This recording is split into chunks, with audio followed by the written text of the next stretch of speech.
Hey everybody, welcome back to another episode of At Home, where I talk with folks at Cisco about what it's like now during a crisis of this kind, like COVID, to actually be at home so much more. I've talked about it before, but especially at Cisco, but specifically in sales, we have the capability to work from home as often as we need to or want to, or really wherever we need to. But now that we're at home all the time, what is it like actually being in your home with your responsibilities, your family, or whatever you have going on? So today, we're at home with, let me bring him in real quick, with Mike Lucia. Oh, I unlocked that, sorry. We're at home with Mike Lucia. Mike, how's it going? Hey, Jeff. Good morning. I feel like we ask that question to everybody all the time now. And I'm trying to come up with, I feel a little bit of pressure to answer that question in a way that's like funny or interesting. And I just, at this very second in time, I got a nice warm cup of coffee. Cheers. Sun's out. Cheers. So I'm feeling good, man. Seriously. All joking aside, everything's all good. Everybody's healthy, so no complaints. That's good. I know it's how tough it can be, especially when you have a family at home and you're working at home far more frequently. What would you say is probably the biggest difference now than it was maybe even a month ago with work? I mean, you've always worked remote or can work remote, and you do whenever it makes sense, I'm sure. What would you say like the biggest difference is for you now than it was even a month ago?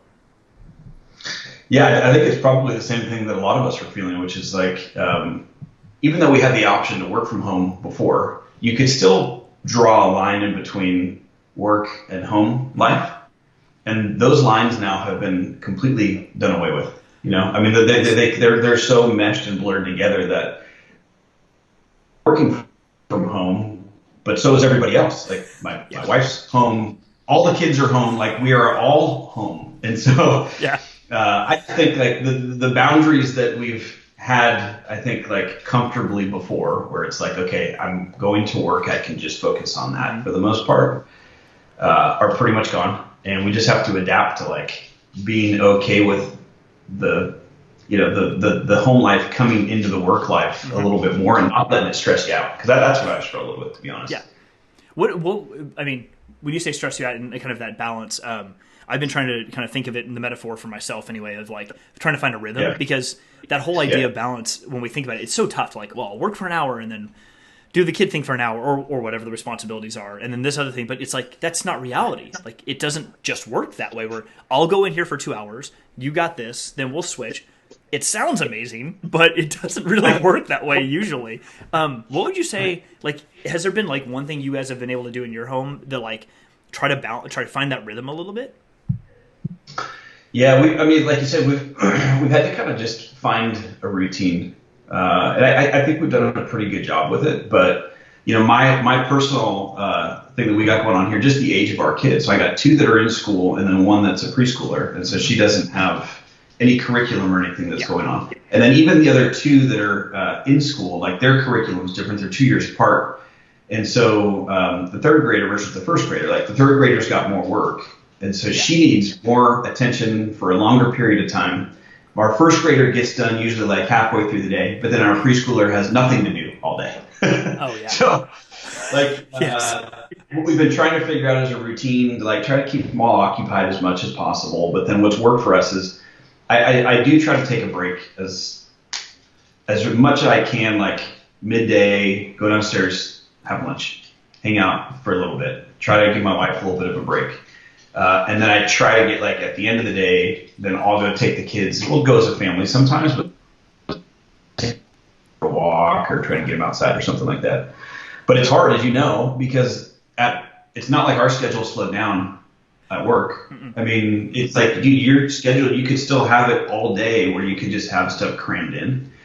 So I think that's just been an adjustment to even find a routine. Totally. Yeah, the outdoor thing has become huge for our family too. The neighborhood that we live in now here in the East Bay has really made it very, very easy to just walk literally right outside the door, and there's a hiking trail up a hill 100 feet away, not even 100 feet away from the house. And we've been finding ourselves doing that more too. Like, okay, we've got to just I mean, I've told people this before. I'm sitting at a standing desk right now. The wall is literally as close as it looks in this picture. My wife's desk is 5.5 inches away from this screen that I'm looking at. So we're like a mirror image of each other in this room. And we've got to find time to we've got to get away from these desks. Do you guys just find yourself like taking walks in the neighborhood, or is it like more of, hey, let's go take a walk to a dog park or things like that?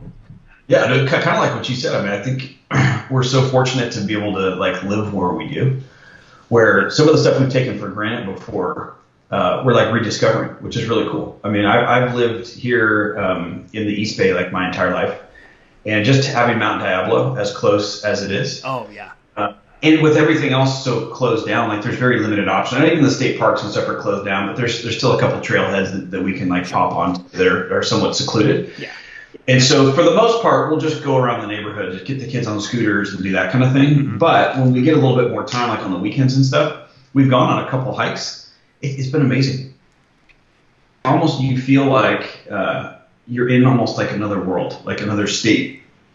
You know, dude, this is in our backyard. How cool is this? Yeah, I can imagine that's probably impacting your whole family's view on like the world you actually live in. You start to realize, wait, this is actually where we live? I mean, I knew it was cool before just because you live here, so clearly you like it, but you realize, holy crap, where do we actually live?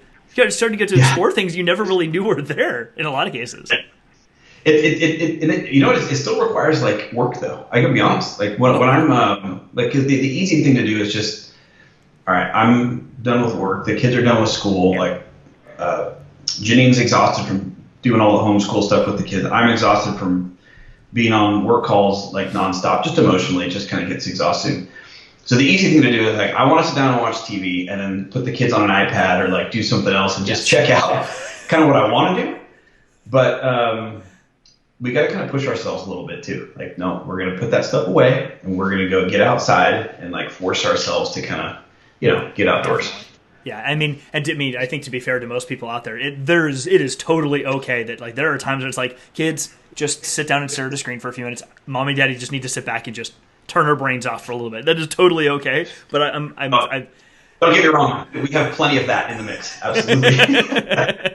I know it is amazing though. I can't agree with you more. Like, so Shannon and I, when we take walks, we're kind of at the beginning of a cul-de-sac, and so like I said, there's literally a hill at the end of our cul-de-sac. There's no homes there, so there's a trail that goes from the top of that hill behind our neighborhood here, and then kind of back around. So it's like a 20-minute walk, and our son loves it. We just go out there. There's flowers growing everywhere and bumblebees, and he's like, bee, butterfly, like just he's 4.5, and he just gets super excited, and it's amazing. Take that walk, and you're like, wow. My energy level after a long day of working, or even half of a day of working and taking a break, is like, wow, I feel so much different after just leaving the house for even 20 minutes, whatever it happens to be. Yeah, because you know how it goes. I mean, you could find yourself like in your office and then just being indoors and not even go outside like for an entire day. At least like the way things were before, at least it was like, okay, I'm gonna walk to the car, and even like your little commute to and from work, you're outside, you're gonna change the scenery. You can roll down the window. You're walking from your car to the office, like you're outside. Yeah, dude, you could go now and just like not even go outside if you're not careful. Mm-hmm. Yeah, I don't remember who it was. There was one of our leadership at Cisco on the East Coast, someplace. I think in our partner team had sent out an email. I think we all got copied on it that said some of the things that he was sending to his team about, like, hey, now that you're working remote so much more, here's some advice. And one of them was, you can easily work a 16-hour day, so don't. And it's exactly what you just said. It is so easy to get like wrapped up in the things you're supposed to be doing for work, those things that you want to be doing, which are harder to do because you feel almost like, but that's fun, so I shouldn't be doing that. I should be doing the stuff that I'm supposed to do. And then all of a sudden 3 hours goes by. You might have got some things done, but you're like, wait, 3 hours just went by. I didn't even start from this desk at all. It's mind-blowing. So I guess one of my big questions for you is, now that you're at home more, completely, like I mentioned, that sort of like the idea of a rhythm, the way I heard this recently, this metaphor, where it's like one way to look at it is the work-life balance, but balance is so hard to find in general. The idea of a rhythm, almost like a sheet of music, where you look at the whole song and there's highs and lows, but at the end you have a cohesive, like, and it's the idea of looking at it over the course of a week to 2 weeks to a month, as opposed to how many hours each day am I getting things done? And that way you feel less constrained by the things you're doing individually, because you feel like, at the end of 2 or 3 weeks, I'm good. Like, I got the stuff I needed to get done. Who cares if I spent 3 hours here or 2 hours there or whatever it happened to be? So I guess my question for you is one of the big questions is how, like, if you could pick one thing you find yourself doing differently now in work or in life than you did before to kind of try to figure out what that rhythm looks like, what would you say that is? Yeah. Yeah, I think a couple examples. I mean, that we have this weekly op call that we're doing, and that's different. You figure we got almost when you consider all in the connected team members, everybody's about 100 people across the op. And so before, because people were coming into the offices, you'd have in-person team meetings or whatever, it was just easier for everybody to connect. You had that routine basically already built in. Totally. So we've had to rethink that a little bit. And just I'll get to some personal things. We try to be like really delicate with that too, because you can also suffocate people. And so I think like the inclination is we need like to connect, and we got to but you don't want to over rotate, and then all of a sudden you find yourself you got meetings on top of meetings, and they're not really effective anymore. And so it was like, all right, you know what? I think what we can do is we can probably just get a quick hit every week, 30 minutes, try to bring relevant topics to people, try to add in a little bit of humor. But I think it's still, even that, it's good for people just to kind of connect and see each other a little bit, even across the op. So that's one thing that Kristen and I have really tried to do. And then just keep it super simple. Like the whole impetus of the call is like, number one, take care of yourself and your family. And then number two, take care of your customers. Mm-hmm. And it shouldn't have to be more complicated than that. You can do a lot of stuff to plug into those two things, but like, let's not overcomplicate it either. So I think those are things that, as an example, something we've had to intentionally try to do differently. Mm-hmm. On the personal side of stuff, we're running out of options. The first week it was like, oh, this is going to be fun. Like, we got all these board games we haven't played in a while, and blah, blah, blah, blah, blah. Well, we can only play Go Fish so many times before it starts driving you crazy. Yeah. But we're continuing to try to just come up with new ways to keep the family busy. But it has really, I think, as for as many negative things that you can get fixated on, mm-hmm.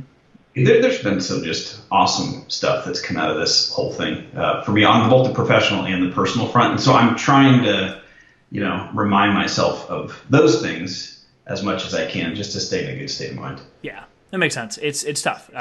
You look at your, like you said, your board game list or whatever else, and you just have to start realizing what are other things that we can actually be doing. We found something my son actually found in the depths of YouTube, kids YouTube a while ago. But we've actually been doing more of is there's a channel called Art for Kids Hub, where it's this it's a family who does drawing lessons literally live every single day. They've been doing it for years, and they're simple. They're simple kids drawing lessons. It's the dad and usually one of his kids of all ages drawing out something.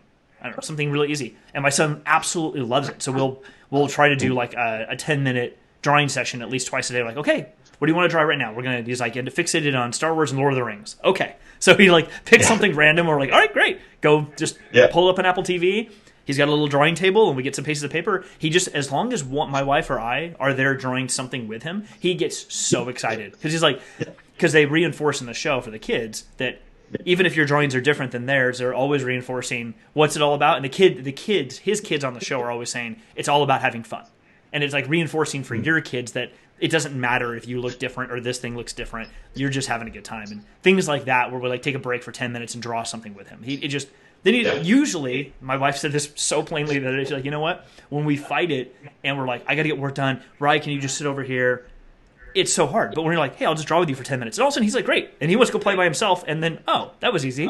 He just wants that focused attention for a few minutes. It's crazy though. I mean, even the stuff that it doesn't seem like it would be a big thing, but it does have a nice impact. It doesn't have to be so huge. The other thing that just kind of come to mind a little bit that's come up in conversation with people is, you can't you can't go to Disneyland. You can't take some extravagant trip. PTO is still necessary. Mm-hmm. And I think it's so easy to overlook that. And so I've even thought about that myself, where it's like, do I need to take PTO? I'm at home. There's nowhere else I can really go. can I justify taking PTO? Like, absolutely. Yes. All of us still have to take PTO. It came up in a little dialogue I was having with somebody else on our team, and they were like, wow, I didn't realize how much I needed PTO until I actually took it. This was like just recently. Yeah. And it's so true. I took just like a day the other day, but we still got to take a break from some of this stuff. And so I just don't know. It was a good reminder for me, and I think it's a good reminder for all of us. Like, yes, we still need to prioritize taking a break once in a while. I think that I'm so glad you brought that up, because I think I hadn't thought about that until you said I just scheduled some PTO for next week. But it was something I had already been planning to do for a while, and it didn't dawn on me until you said that, like, yes, it is. Everybody needs to still schedule this. And probably more so now than before, because you need to feel like I can turn off notifications, I can shut this laptop down, or whatever you do as your like closeout routine for PTO. You need to feel like there's a delineation. It's PTO time. Cool. I'm allowed to turn this off and walk away because no one's expecting anything from me right now. It's amazing the kind of mindset that will put you in just by simply putting 3 letters on your calendar, PTO, and that's it. Yeah, right. It's true. It's totally true. It totally is. Well, Mike, thank you so much for joining me today. I really appreciate it.